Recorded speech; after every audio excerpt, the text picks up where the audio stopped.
Welcome back, folks, to Driving Dragons. I'm Daniel, and here we are together at the end of the road. How's it go? Here we are at the end of all things.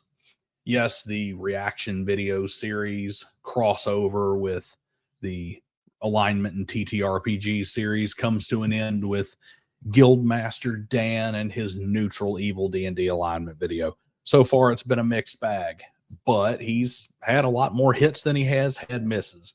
And you let me know below. Let me know in the comment section. Has he helped you further understand alignment? Hopefully my videos have too. Has he at least helped you further understand my alignment videos and kind of bridge the gap between the surface level misconceptions that lead alignment to being a largely unwieldy proposition versus alignment being a true core character development principle as I see it? Just let me know in the comment section below. Hopefully there's a ton of y'all down there talking about it, because I do love it when we have good conversation in the comment section.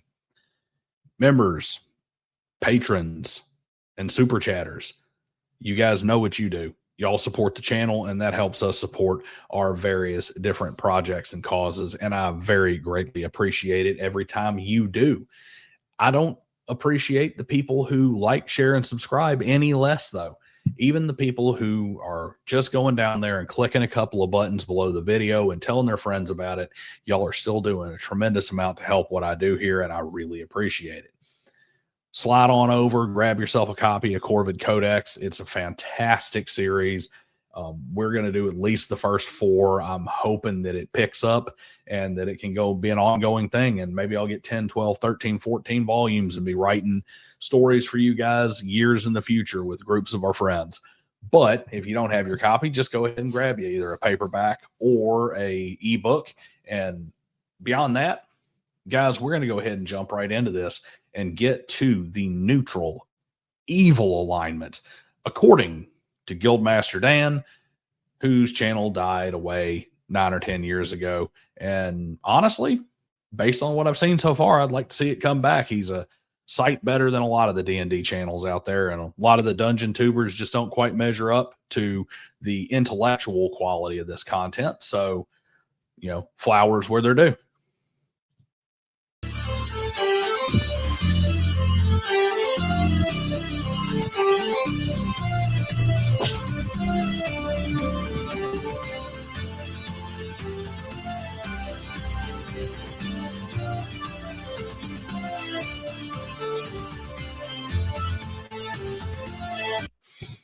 I think on this one, I'm going to have to point out old Arn Anderson there being in the true neutral. He was a bad guy for like 90% of his career.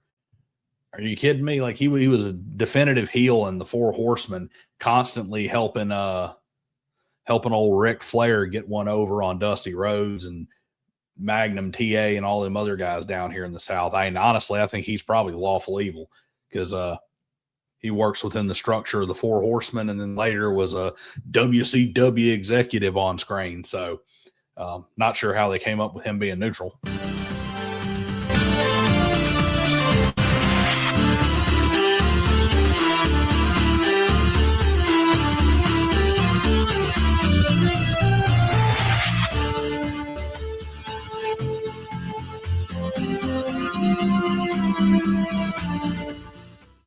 Welcome back, my friends, to the next long overdue segment of Alignment Done Right. Today, we'll be exploring what it means to be neutral evil.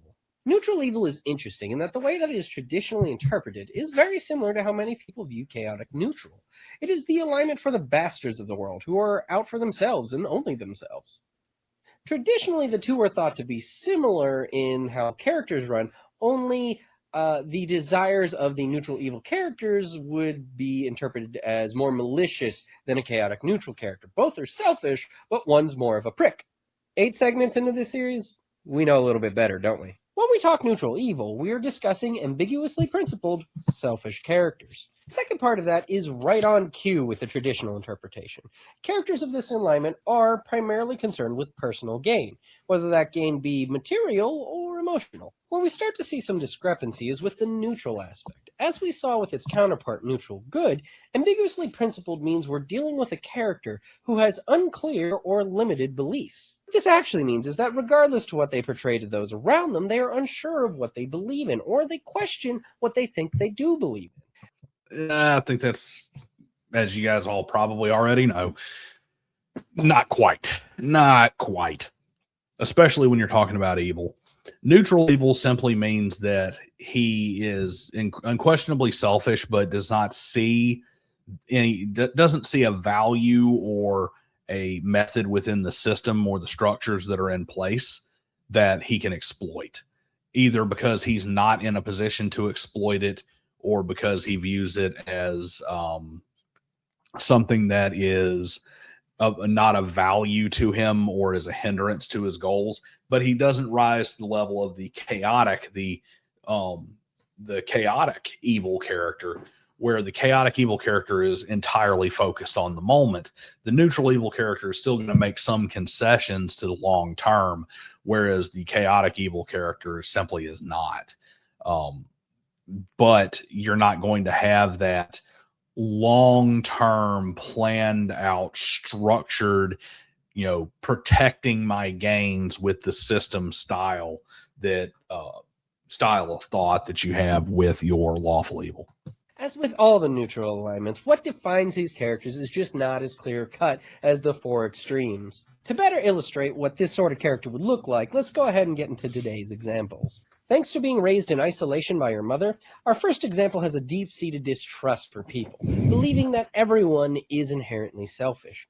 Skilled in the ways of magic, seduction, research, and guile, our first example is an unparalleled Witch of the Wilds. Our expected example today is Morrigan of the Dragon Age video game series. Some people would like to call Morrigan a femme fatale for her dark and sensuous nature, and they wouldn't be far off. Much like femme fatales, Morrigan likes to keep her ambitions a secret. She has helped the heroes of Dragon Age multiple times, but only because helping them has served her personal goals.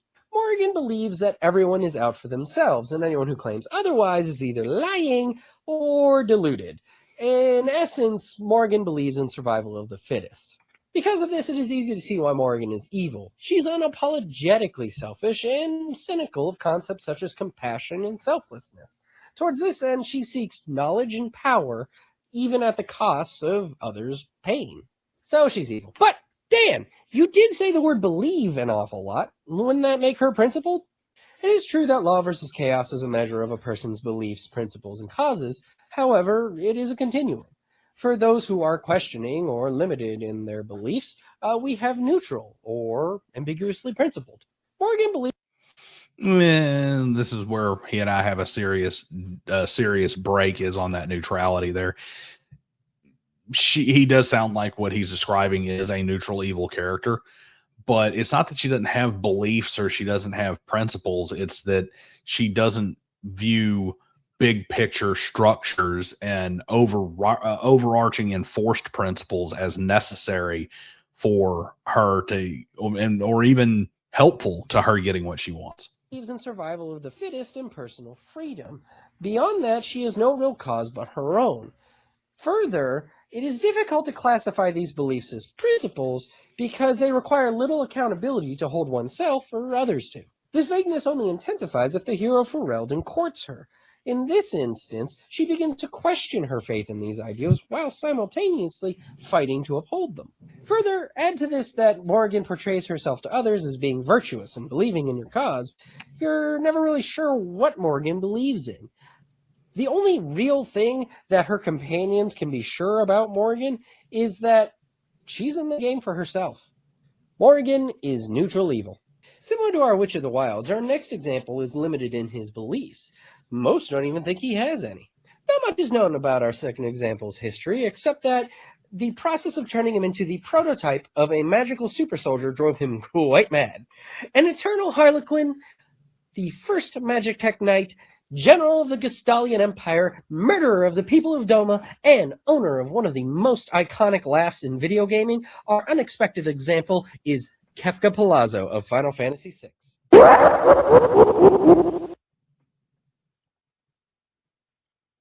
Nope, Star Wars fans are still louder. But Dan, you scream yet again! Kefka is the Joker of Final Fantasy! He's evil! He's crazy! He's a clown! How can he not be chaotic evil? Well, you're mostly right. Kefka and the Joker are definitely cut from the same cloth. They'd certainly enjoy each other's company.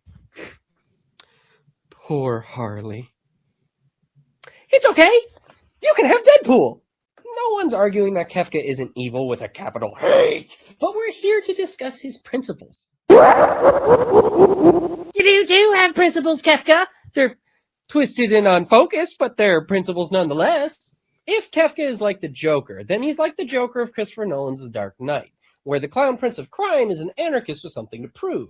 Kefka is a nihilist and a misanthrope. He believes the world is flawed and without purpose. Emotions and life itself are pointless illusions. For Kefka, the only real meaning to life is death. The only meaning to creation, destruction.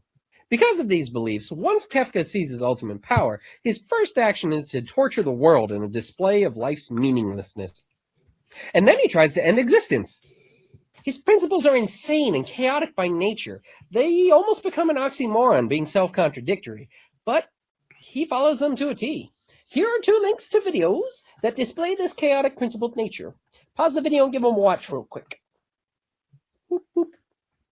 Kefka is selfish because he will harm others to get what he wants, which is often to harm others. He is ambiguously principled because he has firm-held principles that are twisted and unfocused and self-contradictory. Kefka is neutral evil. Okay, so he is right, but he has the wrong reasons for it. Yeah, and actually, it's kind of his. Throughout his description of Kefka, he shows why Kefka is neutral evil. He's just wrong about the reasons. It has nothing to do with principles. It has nothing to do with anything. It's like I said, lawful and chaotic have nothing to do necessarily with personal principles as much as they have to do with scope of thought and the value of social structures and things of that nature. Kefka has absolutely no use for anything. I mean, he will play the system until he has enough power, and then he disposes of the system because he no longer needs it. So he basically sees it as a temporary means to an end, and he manipulates it as much as he can throughout the entire time. He undermines the system of the Empire throughout the entire first act of the game in the World of Balance. So he is definitely not lawful, even though he acts within a lawful structure.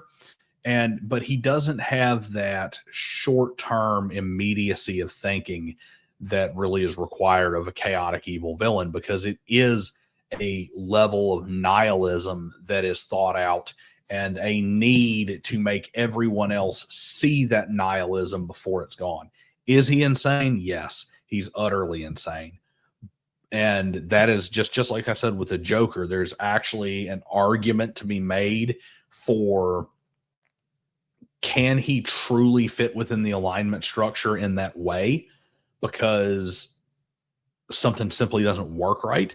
I would say Kefka is actually more evil than the Joker, because I